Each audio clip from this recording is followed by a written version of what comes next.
Okay, so as I was saying, first of all, we will be doing a little bit of introduction about MCMC, Markov Chain Monte Carlo. We'll talk about why why do we need to use Markov Chain Monte Carlo, a little bit of theory behind Markov Chain Monte Carlo. We'll be talking about the posterior distribution, which is a key feature of this type of algorithms. After that, we'll be introducing the Metropolis algorithm, which is the most basic algorithm regarding Markov chain Monte Carlo methods, because as we'll see later, Markov chain Monte Carlo it's like an umbrella in which you can have different algorithms and different techniques. So Metropolis algorithm is like the first technique using Markov chain Monte Carlo, and it's like the most basic, and it is a good point for starting learning this kind of techniques. After that, we'll be seeing Hamiltonian Monte Carlo, which is one of the newest techniques regarding Markov chain Monte Carlo methods, and it has a little different approach in this sense. After that, we'll be doing some extra things regarding the algorithms. We'll see like this kind of diagnostics to see that if our method is suitable for the problem we are trying to solve. And also we'll be seeing other kind of algorithms. Okay, so first of all, I'll start with the introduction. Uh, okay, the name. Why is it called Markov chain Monte Carlo? So a chain, it's only a sequence of draws from a probability distribution. So you can put 1 point, 1 point, 1 point of a probability distribution. This is called a chain. Okay, what's a Markov chain? So in a Markov chain, the history doesn't matter. So the only thing that is important in Markov chain is the state in which you are now. So I put here a little diagram. And for example, to go from state 0 to state 1, the only important thing is the value in state 0. You don't take into account the past 5 values, the past 10 values. So you only take into account your state in the moment. This is a Markov chain. Each state depends only on the previous one. This is very important, and this is also the basics of Markov chain Monte Carlo. And on the last part, the Monte Carlo part, it's only that will be used in random simulations. Monte Carlo, I think everybody knows the name of Monte Carlo methods, and it is only indicating that we'll be using like random simulations inside our algorithms. Okay, here I put some images because these kind of algorithms, Markov chain Monte Carlo algorithms, are really used all around different fields. Here I put some samples. For example, we can use it on computational physics, computational chemistry, computational biology, in all of these kind of fields in which you have like really complex models, or in which you want to estimate a lot of parameters, spaces with a high number of dimensions. For all of these kind of problems, Markov chain Monte Carlo is the way to go because it's quite efficient, it behaves quite efficiently, and it allows you to solve these kind of problems that other way would take years to solve. For example, to give a more concrete example, I put here the CERN. In the CERN, they work with some kind of particles that they try to find new particles, and here they do a lot of simulations. So for this, for example, for this particular sample is also very important, and they use this kind of Markov chain Monte Carlo methods. Also in astrology to find new planets. So it was only to show that it's quite used all around the world. And okay, so which is the key feature of Markov chain Monte Carlo? So some people could think that okay, we have some data, we can use Markov chain Monte Carlo, and we can find the best fit regarding this data. But it is not like this.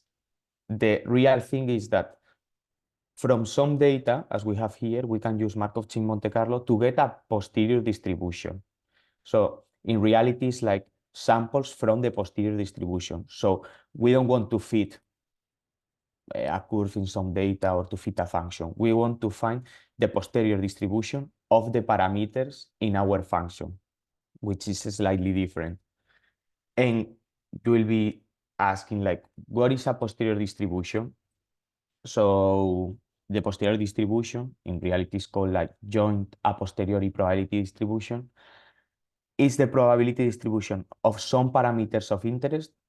This theta will be the parameters in our model, conditioned having some data, some particular data, we need points, and also we need a model. So having a model, having data, and having some parameters of interest, we can compute the posterior distribution of these parameters. This posterior distribution will tell us how these parameters behave, because if you have a black box model, a model with some parameters, you don't know exactly how these parameters behave. And having this posterior distribution will let you know which are the most probable values for this parameter, the ranges. So it is a quite powerful information. Here I'm showing like an example of posterior distribution. For example, this is for of a model of 5 different parameters. So here in the diagonal of the triangle, you can find the marginalized posterior distribution.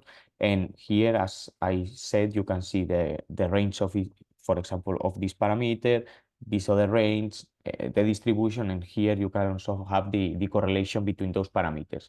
So running Markov chain Monte Carlo will let us discover a lot of information. It is not only a value, it is not only a fit, it is not only a maximum or a minimum, it's like a probability distribution, which is quite powerful. Okay, and here we have like two key terms. First one is the posterior, which is what you think the parameters are post using data. So once you have data, how the parameters behave, but you can also have a prior information, which is what do you think the parameters are prior to using data. So without data, without knowing nothing, it's you have some information, you can have some information reading other papers, having a knowledge in the field, you have some feelings, and with this you can have a prior information about the parameters. And having this prior information and using your data, you can discover a posterior distribution, which will be more precise than the prior belief you had before. And how do you do this? Because, okay, prior belief could be right, could be wrong, because I mean, we are not sure. We have also data, but how do we compute this posterior distribution? How do we get these posterior beliefs having the prior beliefs and the data? So I don't know if you are a lot into statistics, but this is only the Bayes theorem, the formula for the Bayes theorem. And in this formula, I'll showing this will be the posterior distribution. Theta are the parameters you want to estimate. D is the data, and M is the model. So in this case, we can get the posterior distribution of the parameters having the likelihood of the data having parameters and the model times the probability of the prior information we have. Like this prior information is only the parameters knowing the model, but with no data. There is no D over there. And divided by the marginal likelihood, which is only the probability of the data having the model. It's like a kind of evidence you have in this case. So, okay, this is good because having some prior information, we'll see later that it is important to have like supported priors. So priors are important, and depending the priors, the algorithms will converge faster, or even they won't converge if priors are wrong, for example. But having some prior information and having this likelihood function, this we will also see that this marginal likelihood, it is not so important for our parameters because theta is not there. But having a prior information and a likelihood function, we will be able to find the posterior distribution, which is the thing we want, how the parameters behave, knowing the model and having some particular data. Okay, now the key thing is, okay, how can we compute this posterior distribution? Because we have the formula, but it is not straightforward to compute. So some of you can think about an analytical approach that, okay, we have the formula, let's put everything in the formula and let's get the posterior distribution. But this is often impossible because we'll be working with high dimensional models, super complex models, and in this case, you cannot put things on the formula and get your results. So there are other techniques, and we should go to other techniques. Which are the other techniques? For example, we can think about a grid approximation, which is good. You put a grid in your space, in your parameter space, and you start sampling there. But the problem with that is that it is really, really expensive. So for again, for high dimensional problems, complex problems, it is impossible to apply. The third thing is the quadratic. It is also called the Laplace approximation. Uh, this method, well, I won't explain all the methods, but this is quite fast, but it has a lot of limitations, so it is not suitable for all kind of problems or kind of parameter space. And the fourth option we have here is using Markov chain Monte Carlo. That I I mean, it is not a really, really fast or super, super fast or ideal approximation. I mean, it is intensive, but at least it's less intensive than, for example, the grid approximation. So in high parameter spaces, the difference between Markov chain Monte Carlo and grid approximation could be like a lot of hours of computation. So for now, the best thing we can use to compute the posterior distribution is using these Markov chain Monte Carlo techniques that I'm going to show now. Okay, so we were saying that having some data, we can apply Markov chain Monte Carlo methods to get a posterior distribution. And to be more precise, inside the Markov chain Monte Carlo and having data, having prior information, and having a model, inside the Markov chain Monte Carlo, there is a sample, a sampler that guesses different theta vectors. So you have a vector of parameters of your model, and having all of this information, this sample can compute the posterior probability of a proposal. And then regarding some of the condition, it can make a jump to that direction, a jump to that point, a jump to that sample or to that proposal. And this sampler is the key thing and the difference we'll find in our different Markov chain Monte Carlo approaches. So we'll be seeing now different type of samples and different type of techniques to compute this posterior distribution and to propose new samples and where to move, where to go, how to do it, how to converge fast, because we want to converge to the posterior distribution as fast as possible. And to start explaining this, which seems a little, now it seems like a little complicated, but we'll start with a really simple example, which is the Metropolis algorithm. Okay, this is the most simple version of Markov chain Monte Carlo, is its original implementation. And also it is easy to write. It's like very general. You can apply it to all kind of problems, but it is often inefficient, as we'll see in a couple of slides. So here is the original paper in which they proposed the Metropolis algorithm. It is called Equation of State Calculation by Fast Computing Machines by Nicolas Metropolis, Ariana Rosenbluth, Marshall Rosenbluth, and Augusta Teller.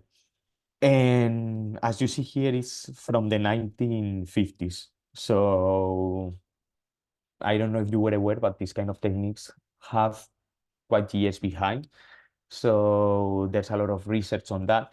And also as a curiosity, this paper has more than 50,000 citations. So I mean, it is a good signal that there is a useful technique and also that it is used in all kind of problems and a lot of people can leverage this research.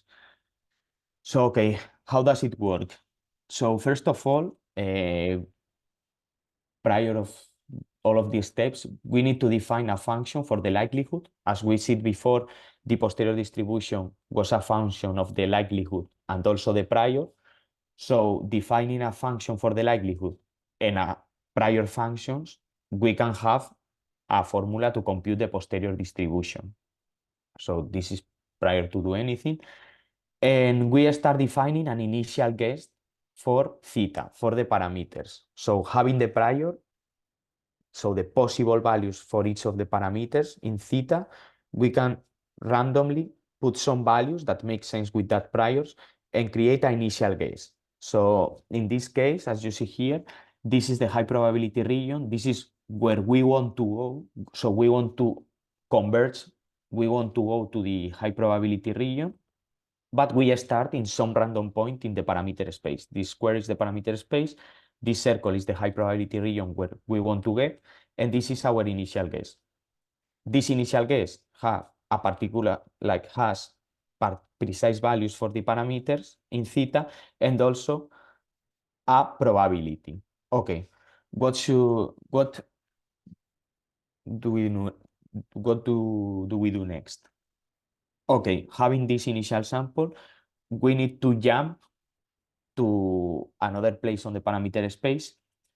In this case, as we are using the Metropolis algorithm, we can only jump like following a normal distribution. So it will be like randomly choosing one of these points around our initial point, and we choose one of them. For example, in this case, this new point, and this new point has different values for the parameters and also a different probability. Okay, so it was our initial point. This is our proposal. So what do we do? Okay, we compute the posterior distribution for these parameter values, as we said with the formula with the Bayes theorem. And what do we do? If the probability of the trial is bigger than our past probability, here you are saying that the Markov-Chain part. So we are comparing our new proposal with the past one. So we are not using any more information. So we are only using the state in we are and the proposal state. Okay, if this probability is bigger than this one, we will accept the jump and we will move to this point. So our our new values for the parameters will be these values. Sorry, the Mhm. question. So you compute this probability using the function of likelihood you fixed. Yeah. Using the Bayes theorem, using the prior information, and using the likelihood function that you have to define before starting the problem. Okay. Mhm. Yeah, you can do it. We'll see later how to do it, because I mean this is the first approach, the most simple approach. And I'm saying, okay, we can compute the posterior distribution, but it is difficult to do it. Now we are saying, so we can do it, and now we are saying that we can compute it, but we'll see later how. And here the key point is that you take into account that we are only using the information in the previous state, and we have two different options. If this probability is bigger than this one, you jump to the new sample. But if the probability is lower than the probability we had, we can also accept the jump, but with a particular probability, which is the probability of the trial divided by the probability in which we was. This is to do a little bit of exploration. For example, if we are in a local minima of the parameter space, we don't want to stay there forever. And if you reject all the proposals that have lower probability than the place in which are, maybe we won't escape never from this local minima. But in this case, although this probability is lower than the probability we had, we can also jump there with a certain probability. If this probability is smaller than this one, but comparatively it is not so small, we will have a lot of probability to jump there. So this is also a good part of this kind of methods. So let's say that in this case, this probability is bigger. So we jump to this point. So we'll have a new theta one and new P1. And what do we do next? So we continue doing the same thing. In this case, we propose a new point. So now this is our reference point. We have here a radius. Let's say we have a radius and we propose another point. So this will be our trial. So after that, we only need to continue doing the same thing, moving, proposing new samples, rejecting the ones that has a smaller probability, and getting the one with high probability. And eventually, we'll get to the high probability region, which is our region of interest. And this type of algorithms doesn't have an end. So there is not a point which is the solution for the problem. So the solution in our problem is a completely region. So if you continue running this Markov chain, you will be doing some stuff here in the high probability region, but it never stops, you know. So you have to run this algorithm a certain number of runs. And after that, once once the chain gets the high probability regions, it will stays here forever, which is also nice.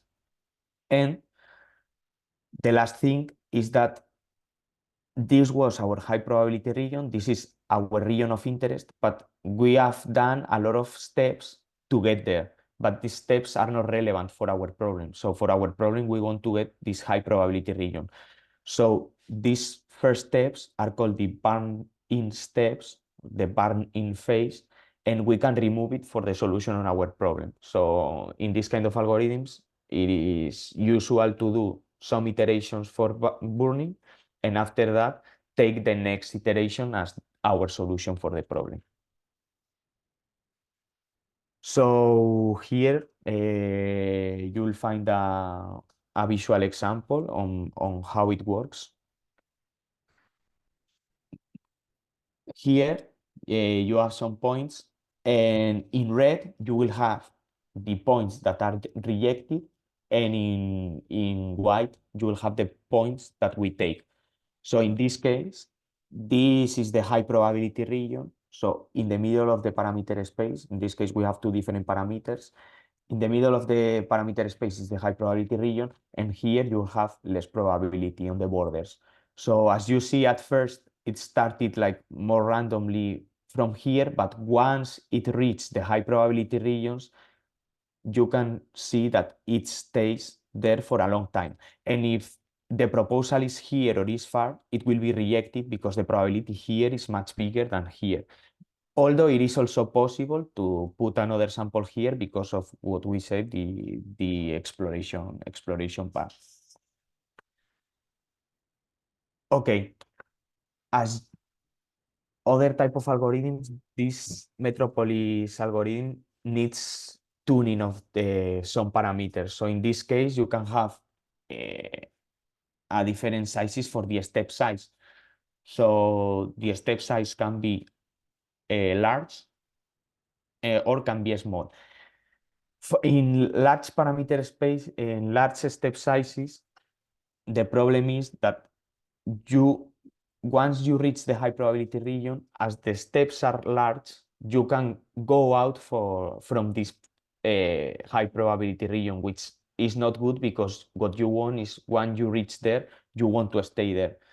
In this case, with the small step size, the exploration is fewer, you know, because as the steps are one next to the other, the values are one similar to the other, so you won't find a lot of diversity there. But once you reach the high probability region, you will stay there forever. So in this case, it will converge faster. But you will need to take a decision. Also, the decision you have to take it regarding the problem. It depends also on the problem. And we'll see that there are algorithms and there are techniques that automatically put the best value for this step size.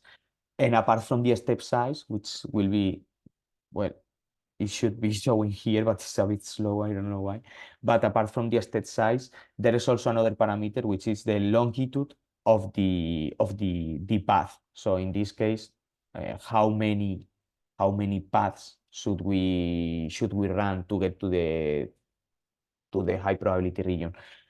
Okay, as you can see here, in this case, the samples are more sparse, and in this case are one next to the other. They have some advantages, some disadvantages. We will see later. Let's see if I can go to the next slide.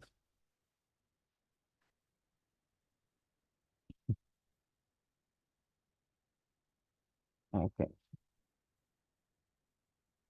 1 second.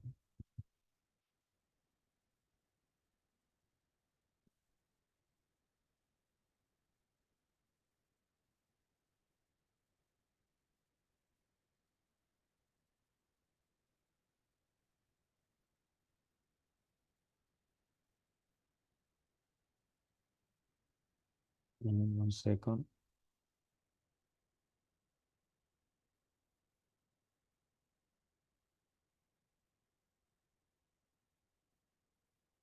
Well, any questions up to here?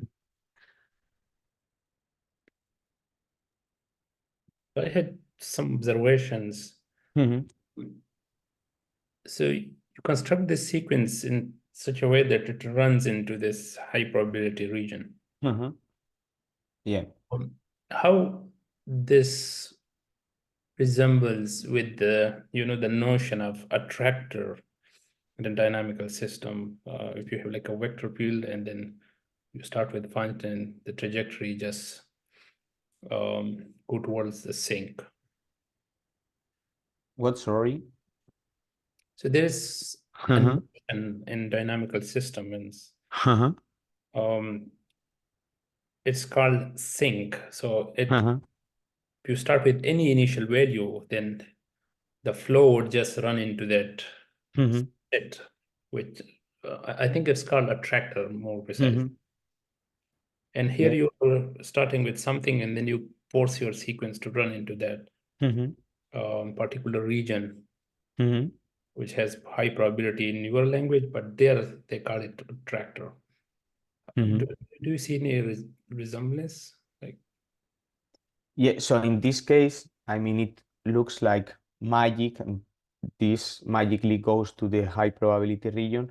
But in this case, the key point is that you can compute the posterior distribution and you take into account this distribution to move to high probability regions. So in this case, as we'll see later, uh, we'll be seeing different ways of proposing new samples or proposing or where to jump or how to jump, because it is also difficult in case you find that a, local minima, you can get stuck there forever if you don't have a large enough step size. So we'll be seeing some problems, but the key point here is that you can compute the posterior distribution, having your data, having your prior distribution, the likelihood function, and being able of doing that, it will the algorithm will move to the high probability region itself. But we'll see later more, like, maybe it will be more clear with, for example, with Hamiltonian Monte Carlo, which is a different approximation, but it will be doing the same thing.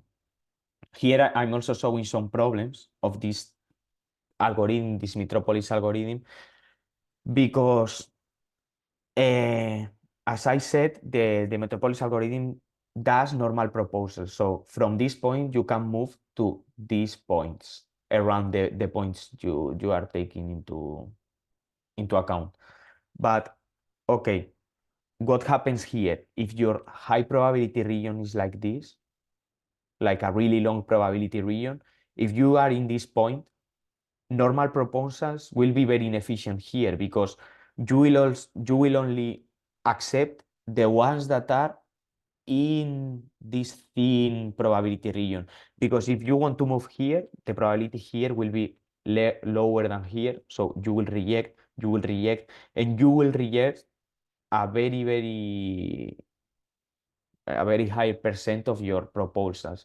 So in this case, the algorithm will take forever to converge to the high probability region. So this is one of the problems of the Metropolis algorithm. But it has more problems. For example, here, if this is a local minimum, and you go here, then with normal proposals, if you are here in your local minimum and your proposals are around here, you will never go to the high probability regions, being this the probability region, because you will get stuck here. I mean, the algorithm will think that this is the high probability region and it will stay here forever. So we will be seeing now different approaches and different techniques to solve or to try to solve these kind of problems.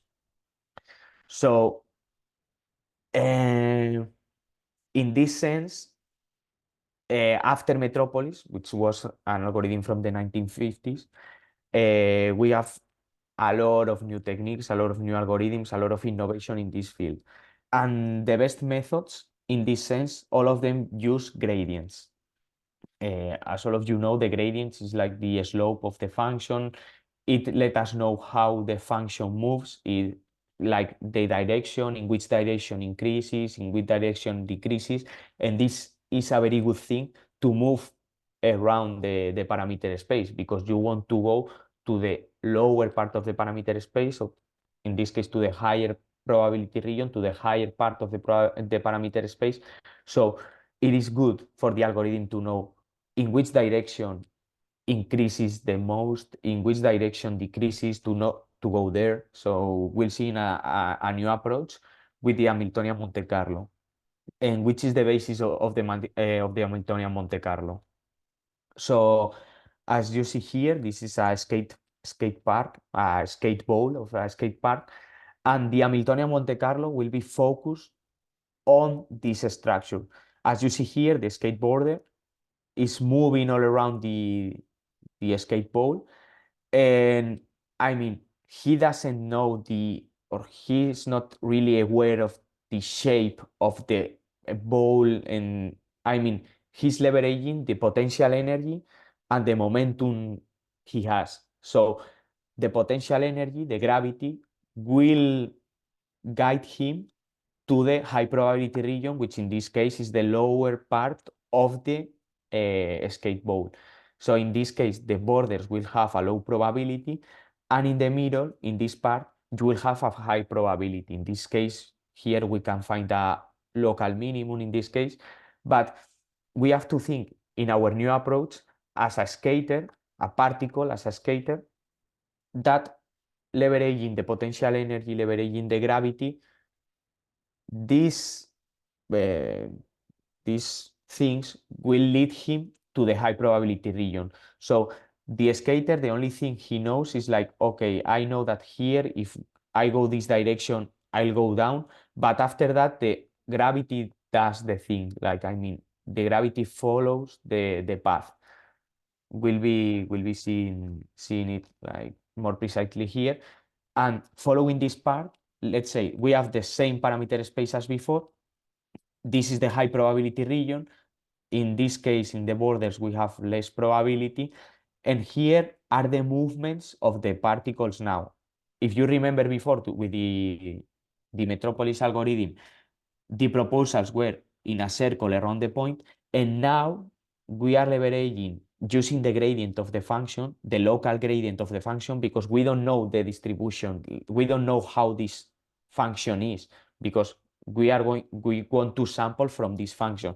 But knowing the local gradient in these points, we can leverage this, and we can like simulate a particle, frictionless particle in a skateboard, to propose new samples. So in this case, now the proposals behaves as the skater.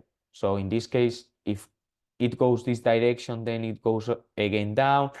So the key point, the idea is exactly the same, but the only thing that changes is the way to propose new samples. So as you see here, the particle started here, and after a few proposals, it goes to the middle, to the high probability region. And as before, it will converge to the high probability region. As before, we can have different things or different parameters, different parameter tuning in this case. We can have larger steps as here, and we can have also shorter steps as before. As before, both of them have advantages, both of them have disadvantages. In this case, as you see here, look at this new proposal.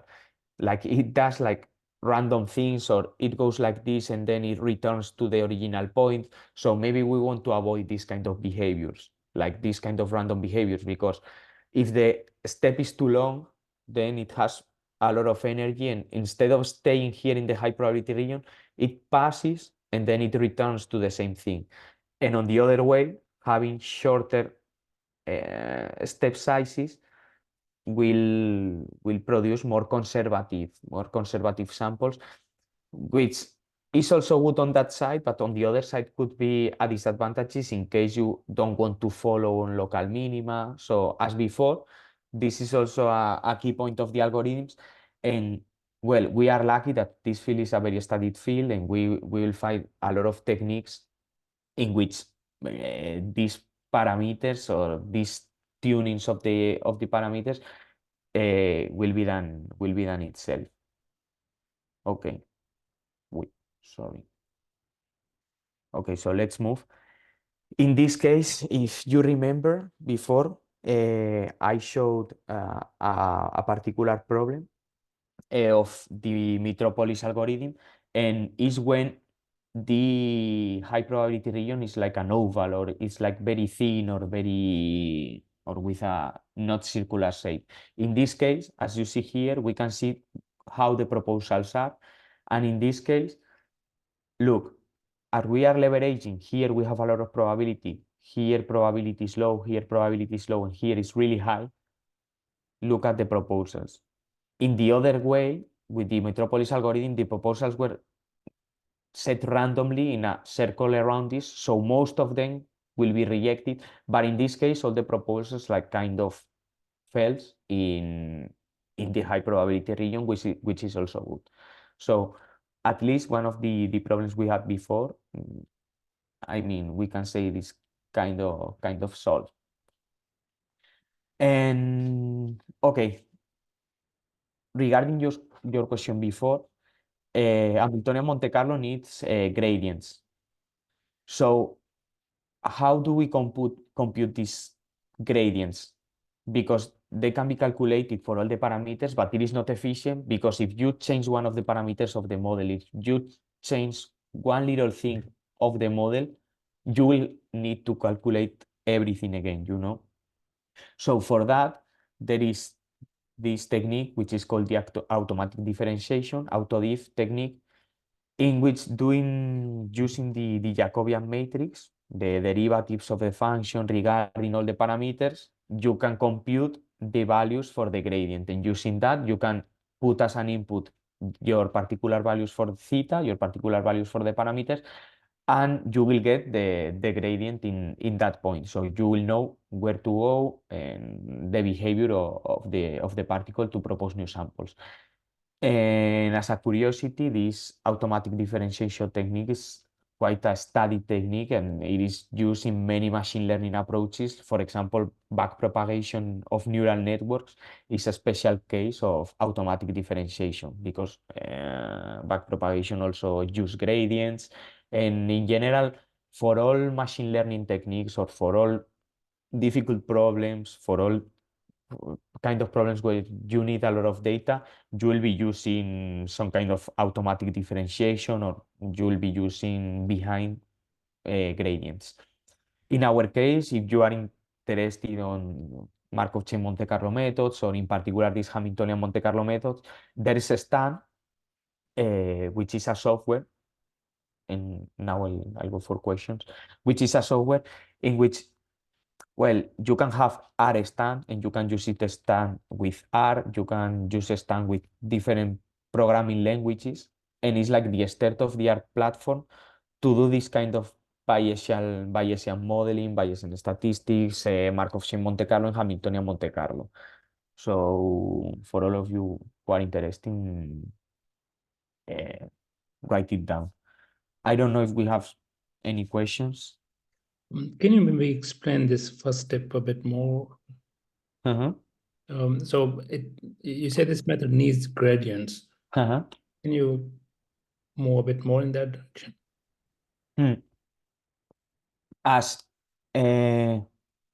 look, we'll go. There's a slide here which is super slow. Let's see if I can go back. But here, for example, in the skate park, it is called Hamiltonian Monte Carlo because it's based on the Hamiltonian formula. It's like a physics formula that take into account the moment of the particle, like the position of the particle, where the particle is, and also the potential energy in this case. So, for example, uh, how this Hamiltonian Monte Carlo behaves. So let's say we have a particle here. So before with the Metropolis algorithm, what we did, if we add a particle here is like, okay, let's put a circle around it and let's choose a random point in that circle and let's try to move there. Let's see the probability there and maybe it's better, so we'll be moving there, but uh, maybe it's not better, so we may continue in the point. But in this case, what do we do? So if we have a particle here, we can push, it's like we can kind of push the particle and knowing the potential energy, so we use the gradient to know the potential energy. So in this case, we can compute the gradient in this point and we'll be seeing that, okay, in this direction, there is not much change, but in this direction, the change is huge. So you use the gradient for that and you say, okay, so if I push the particle with strength in this direction, you use the gradient to see how how much of how how long does the particle move, because it is not the same if you push the particle in this direction in which you don't have a lot of potential energy because it is the same, or if you push it here, because if you push it here the particle will be doing like this, ooh, like with it will be get farther because of the potential energy, because of the gradient. On the other way, if you have a particle here, if you push it up hills, for example, knowing the gradient, you will know that in this direction, the probability will be smaller. You know the gradient, you know how this space changes, particularly locally. So in this case, if you push the particle up hills, you won't move as farther as before. So before you were going down, so you moved until here. But if you do like this, you won't move as much as before. And maybe you will do like this. You will move a bit and then you will go back because of the gradients, you know. This is like the conceptual idea of this Hamiltonian Monte Carlo. And it is good because if you are in a high probability region, it is difficult to go out of the high probability region because knowing the gradient, knowing the potential energy, it is difficult to escape from there. And on the other way, if you are here, it is easier to get to the high probability region. So that's why this algorithm is so important, because it's faster than the approaches before. It converges faster because of this idea of potential energy, the Hamiltonian formula, and computing the gradient. And I repeat that we don't know the gradient all around the function, because if we know the general function, I mean, we don't need these techniques, but we can compute the gradient locally, and computing the gradient locally let us move all around the space in a more efficient way. So I think this is what I said before. So in this picture, you are following the gradient flow actually, this vector field. Mhm. It takes you to this bottom that is basically an attractor for this. Yeah, yeah, and you are using the gradient to achieve that point in a more efficient way. So on the Metropolis algorithm, you don't use the gradient, and you eventually get to the high probability region, but it's slower and maybe it takes forever to get there. And in this case, you are kind of attracting the to the high probability region, because using this gradient, using this key idea of the gradient, will lead you in a more efficient way, which is also good. And okay, later we can discuss more questions. And yeah, because we can start with the last section, which I call Markov chain Monte Carlo, and there are like different things. In this case, I'll be starting with the diagnostics because, okay, as I said before, well, this kind of algorithms looks like magic. They magically go to the high probability region, they magically get to the high probability region, but you are not sure that when they reach a stationary distribution, when they reach to a particular region, you don't know if this region is the region you want, is the high probability region of your parameter space. So what you can do which are the diagnostics to try to know if your final solution is good or is not good. So here I'm showing 5 different diagnostics. So these are not like tests, like you have to check that, and if you get one result is good and you get the other result is bad. No, these are diagnostics to try to know how your Markov chain Monte Carlo algorithm is behaving. So first one, we have here the trace plots, which are the value of the parameters along runs as if it were it was a timeline. So for example, for a particular parameter, we have 1,000 runs. Here in gray, you can see which is the burning phase. It's the phase I talked before of the burning samples that we don't want. So we want our posterior distribution to be after the burning phase. And in this case, what you want to see in these plots is that the values are converging to a precise value for the parameters. So in this case, at the beginning, the value were moving like randomly, but now after some kind of runs, it gets to a stationary distribution. So it is a good sign. And also, in all of these kind of techniques, what users do is running different chains. So in this case, this is only one chain, Markov chain Monte Carlo. This is only one chain, but what you have to do is running at least 4 chains to check that if all of them gets to the same distribution and if all of them converge to the same values. Because maybe in one of the chains for this parameter, it converges to this point 0, but in other chains, the probability or the value converges to 0.5. In this case, both of them are converging, but you want to converge to the same region. So what you need to check is that for all the parameters, values are converging. And also here I show in different colors, different chains. And for all of the 4 different chains, they are getting to the same stationary distribution. They are getting to the same point. And also, as I said before, if this not happens, you have to change your method, you have to change your prior distribution, you have to change your algorithm because it is wrong. But if it happens, it is not a guarantee that it is good and you can trust your method. You have to be aware on that. But this is a good point to start and a good point to check if your method is behaving correctly. Another thing is the trace rank plots, which is only the relative order ranks of the 4 chains. Here well, you can have 4 chains, you can have 3, you can have whatever, but at least, I mean, it is often common to use at least for different chains. And in this case, what you are doing is seeing which of the chains you give a relative rank of the chains on all of the iteration.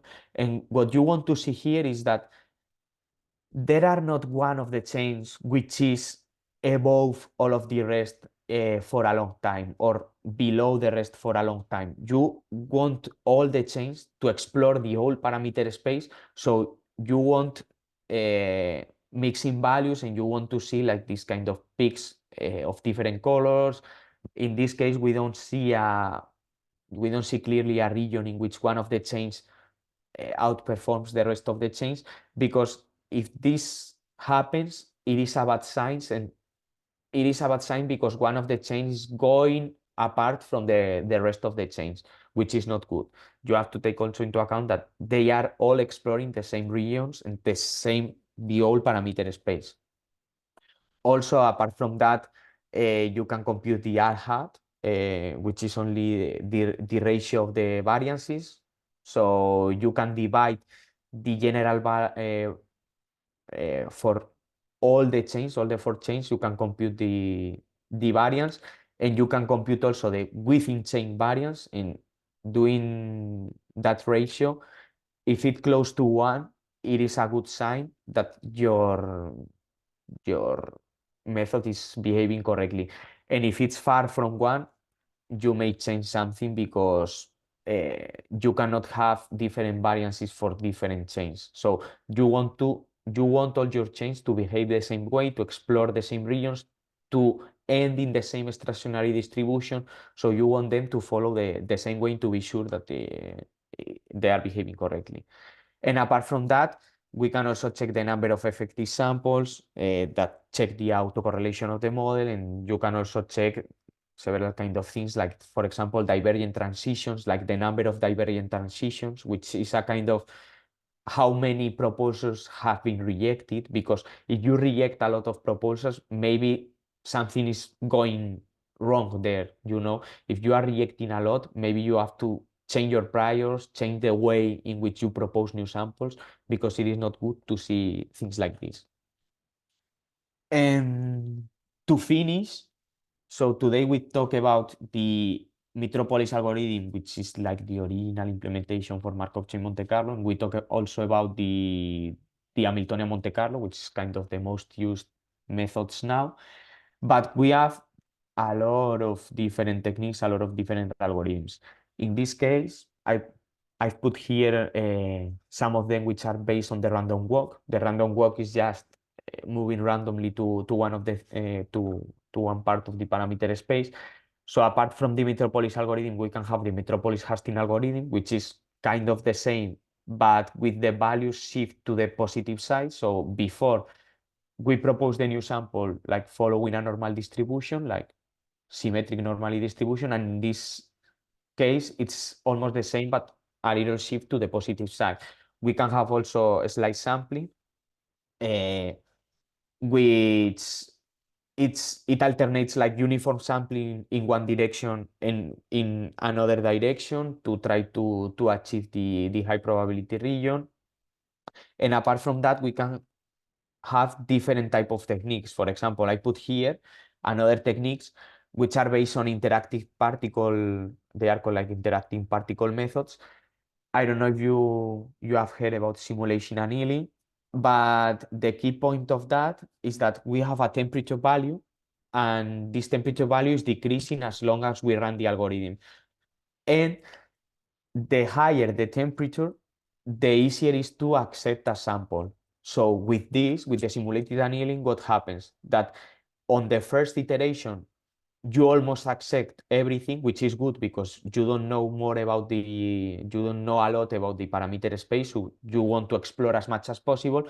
But as you see here, as it starts decreasing, the samples are one next to the other, and as it decreases to 0, new samples are all around your point, and in this case you are achieving the high probability region. But before, with a high value of temperature, you are moving all around the parameter space to try to achieve a high probability region. But this is also good because it converts fastly because of that, because at first you explore a lot of different points of the parameter space, but then you start to exploit your knowledge. We can find also the parallel tempering, which is the same ideas here, but in this case we have 4 different chains, let's say, and they share information about temperature, and they kind of select samples knowing information from the other chains. That's why it's called like parallel tempering. And apart from that, we can have other techniques. For example, this is called affine invariant sampling. In this case, they are different from our approaches because in this case, they put at first some points all around the parameter space, and they use these initial points to propose new samples. And the behavior of this algorithm is like, okay, you select an initial point, then you pick a test point, in this case, this one, you create a vector, and your proposed sample will be in this vector. So you put a certain length here, and your proposal will be here. If this is your starting point and this is your test point, you create this vector, and your new sample will be here. And this is also good because you have information of these points, and you know where to move and where to go. Same thing is with this differential evolution. It is quite the same, but in this case, you have two different test points, and in this case, your proposal will be parallel to the vector created by these two test points, and well in the middle of this vector. So the idea is more or less the same, but in this case, you can move more longitudinally, but different approaches. We can have also other techniques. If you want to check, there are also like Markov chain quasi Monte Carlo methods, which are different. They have some difference. And if you start searching on this topic, you'll find like several and a lot of different approaches. And I think that's everything. Thank you for your attention, and I'll be happy to answer all of your questions that may arise.